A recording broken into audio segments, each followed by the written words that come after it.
Hi, how's it going? We've been working a lot with the idea of moving into relaxation or using relaxation to initiate our movement.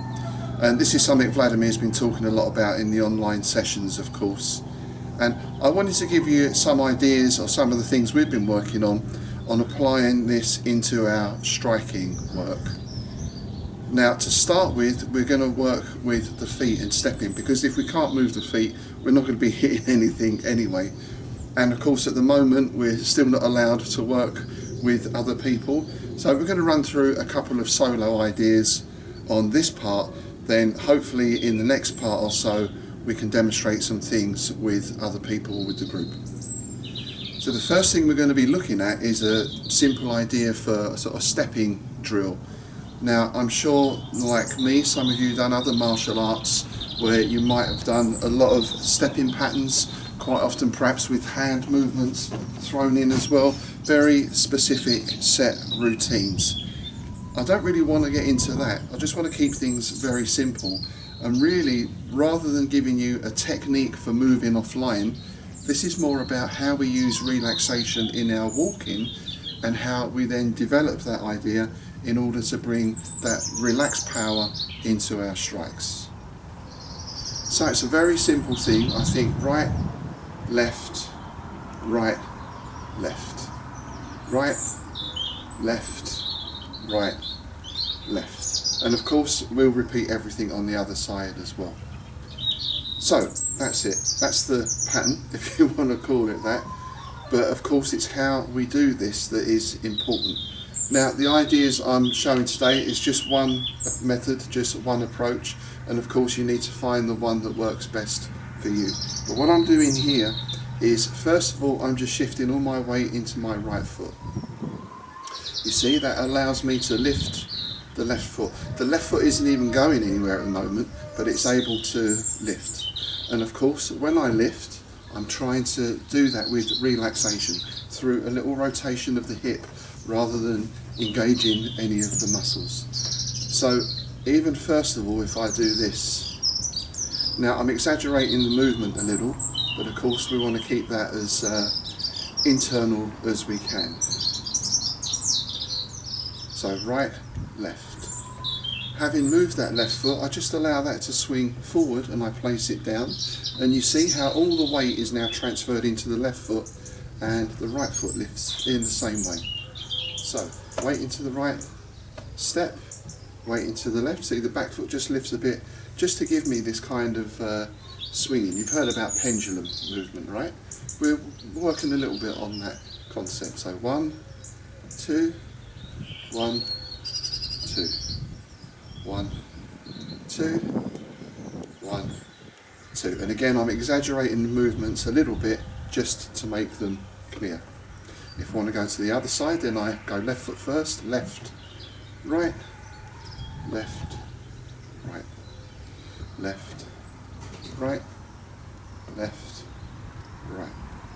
So that's the basic stepping pattern. We're shifting the weight each time, and what I need to get is a sense of lifting a little and relaxing into the step. So I wouldn't say tension here. Now, of course, at first, if you need to, you can put tension into this. You can make it a very big, obvious thing. So I can kind of tense up here and relax here. Inhale, exhale.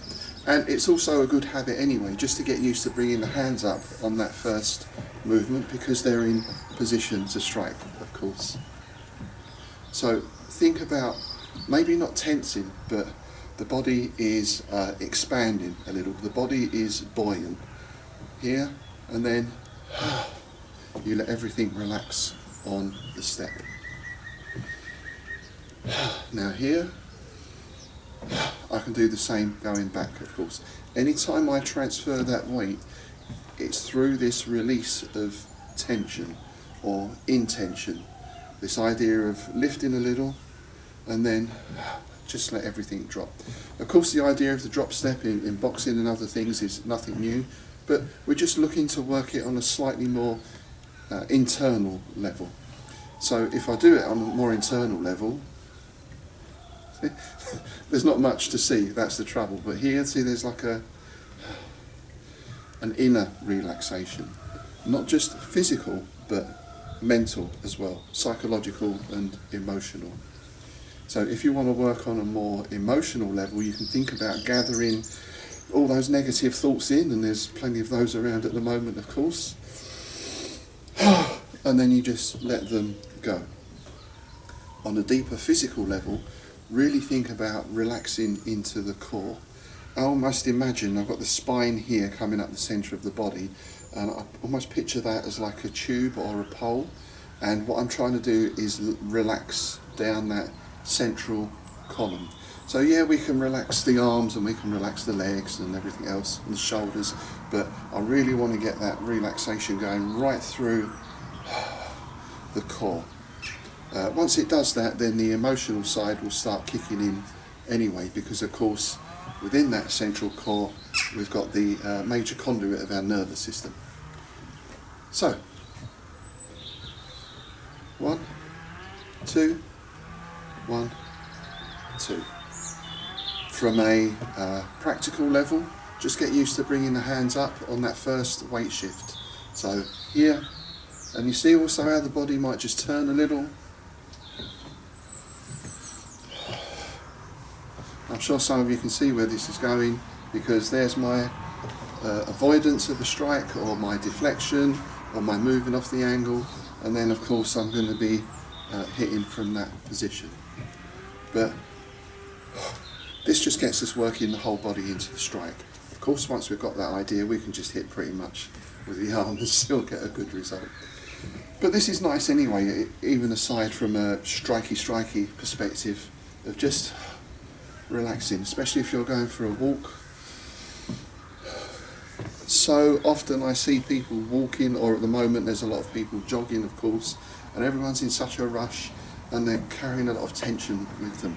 They look like they're in pain. No one looks like they're having a good time. So if you are going for a walk,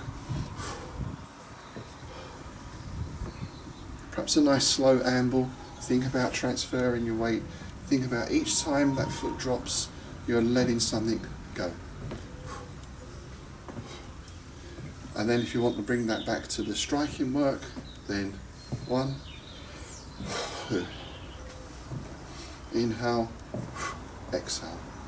If you want to do the bigger movement, inhale, exhale. If you want to start getting a bit of a feel on a solo level on how this is going to work against another person, because of course the strike doesn't have to be with the fist, the strike can be with the shoulder or the elbow, then all you need is a wall. Now, first thing, if you've got any back issues or neck issues, then of course take this very carefully, because what we're going to do, we're going to start just a sort of step or so away from the wall, and I'm just going to allow myself to fall back into it. Of course I'm going to exhale when I hit, and I'm just letting that shock disperse through the body.